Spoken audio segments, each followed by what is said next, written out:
Wondered if you'd talk a little bit about AJ's progress and how you think maybe in the last month he's handled adversity. Well, I think AJ's done a good job. I really do. I think that he's played well. I think that as any quarterback, you probably get a little more credit when things go well, and you may get a little bit more blame when things don't go so well. And certainly there's some plays that he has made that have been very, very good plays on a pretty consistent basis all year long relative to being a first-year starter. And he's probably got a few plays out there that he wish he had back. And but I'm not sure that there's any player on our team that couldn't say that they made a choice or a decision that they'd like to have back, including me. So all in all, I think he's done a really good job of, managing the offense, providing leadership for the offense. He's made a lot of good throws, and, we're pleased with the progress that he's made. Could you talk a little bit about Mike? You alluded to the running backs, Mike Dyer, guy who hasn't gotten a ton of attention this year, but what he does well and how strong he's been. Well, I think he's an outstanding running back, probably as good as anybody that we played against this year, and I think he's played really well. I mean, maybe his numbers aren't what they were a year ago or whatever. I didn't even make that comparison, but I just think the guy's a really good back. He's got good change of direction, good burst. He's got some power. He's difficult to tackle. He's got good vision and instincts as a runner, especially in the things that they ask him to do. So I think he's an outstanding player. And last year's game, a lot of the players have talked about they got some off-season motivation from that. Maybe they don't need it this week, but has the way year's game ended kind of really fired up your teams during off-season workouts? Did you see any sign of that? Well, I haven't seen our team since the game, but I'll see them in a little bit. So I don't know if they're fired up or not. I would assume that they're excited about playing. I'm excited about playing. Everybody around here is excited about playing. If you don't get excited about playing in the Iron Bowl in a game like this, you're probably not going to ever get excited about anything. So I'm assuming, but maybe I shouldn't assume. And I think that any time you have a disappointment, it tends to probably motivate you a little bit in terms of what you'd like to accomplish because of the disappointment that you suffered when you didn't have success. That would be in anything, and probably anybody. So that's something that, probably some of those disappointments sometimes are things that, tend to bring people together, sort of in a common goal of what they want to try to accomplish. And we had several disappointments a year ago, and I think all those things probably contributed to bringing this team, making this team, the chemistry on this team, what it became and what it is. The 2 words, never again, seems to be pushing this team all season since last year. Where exactly did those 2 words originate? Whose idea was it? When was it born? Why was it born? Well, I don't know exactly how it was born or why it was born, or I know when. I just think that it came from the disappointment of last year's game. And some player said it, somebody said it somewhere along the line, and, it was just, it is what it is. I mean, I don't know that it was something that was not spontaneous that somebody said that just kind of stuck. Have you second-guessed yourself much over the coaching in last year's game, particularly the second half? I don't know.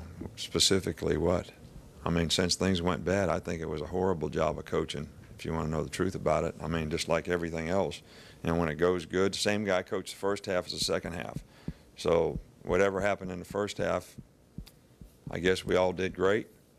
Whatever happened in the second half, we really did bad. So. Did you get conservative sitting on the lead, trying to run clock or anything like that? I think we were doing everything that we could do to win the game. I think you got to give their players a lot of credit for the character that they showed to come back in the game, the competitive spirit they have. But when you have a team that wins a national championship, whether it's ours or theirs, they have that kind of competitive spirit. And you tell the players at halftime that, you know, they're not going to go away now. You know, you got to get ready for the barrage of what's going to happen, and, you know, you got to kind of sort of, you know, survive the flurries and, you know, do what you have to do to continue to play and compete in the game.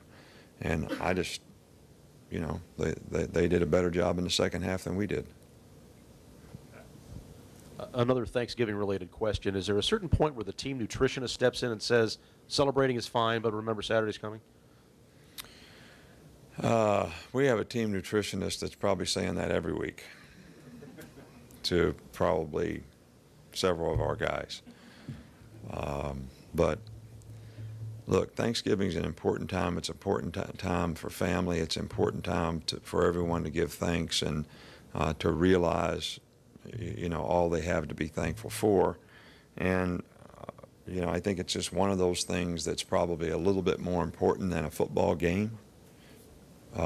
And I think some kind of way, as a coach, you got to give your players an opportunity to sort of do that. And, you know, we let our guys go home that live in a 2-hour radius, and all the guys that stay come to some of our homes for Thanksgiving. So it's a time for family, and it's time to being around people that you care about, and, you know, that's what we try to do for our players. And, you know, they have to have enough discipline to know that, you know, they got a game coming. It means something to them. They got to make good choices and decisions about what they do, whether they're sitting eating in my house or not. You know, I know Cody came to my house a couple years ago for Thanksgiving, and, you know, he sat and just stared at the coconut cream pie, you know. And I said, you know, you can have a piece. It's Thanksgiving. He said, no, Coach, I'm not going to do it. I'm staying on my diet.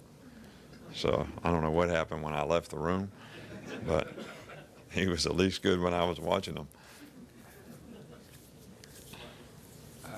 Getting Auburn's defense to rush defense, how much have you seen them improve through the season with the young group?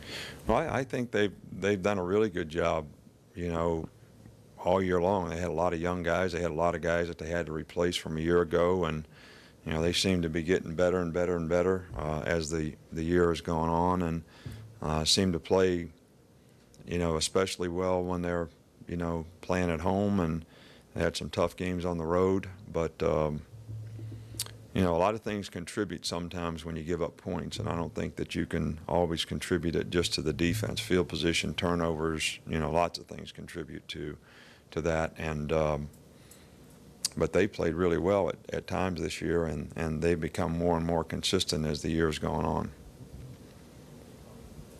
Coach, last 2 years, one team or the other has come out and thrown a lot of unconventional plays in the first half, them 2 years ago and you guys last year. With their offensive coordinator, is he a guy you have to be on guard for things that you wouldn't normally see? I think, first of all, you know, Gus does a great job with their offense. So, and they've been very, very productive. And he does a very good job of utilizing the players, you know, that they have in roles that they can be productive in. But they have a lot of whatever you want to call them, gadget trick plays, you know, crazy formations, whatever you want to call it. And I think the big thing is, you know, you got to get your players on defense settled enough. They change personnel. They're going at a fast pace. You know, they're doing a lot of things that can disrupt defensive players. And I think the most important thing is that you get lined up and you can play, and the players are confident in what they're playing, and they're not all running around trying to get, you know, lined up and making adjustments that are going to put them in bad position. The team was given a Spirit Award today by Disney for its efforts immediately following the tornado. Just wanted to get your comments on that. Well, you know, I think that it really speaks well for the University of Alabama.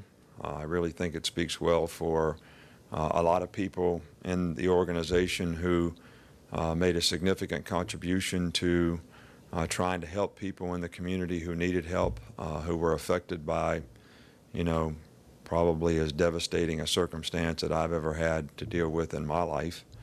And Carson Tinker, who is also named, who I think has done a lot of community service, probably lost the most and has given the most. I think I'm very proud to be a part of this, and I think a lot of other people, should be as well. I think it's the way we should do things, and I think I'm proud of the example that we tried to set in helping our community. And I think I'm talking about the university as a whole, the football program as a whole. Thanks, Coach. All right, thank you.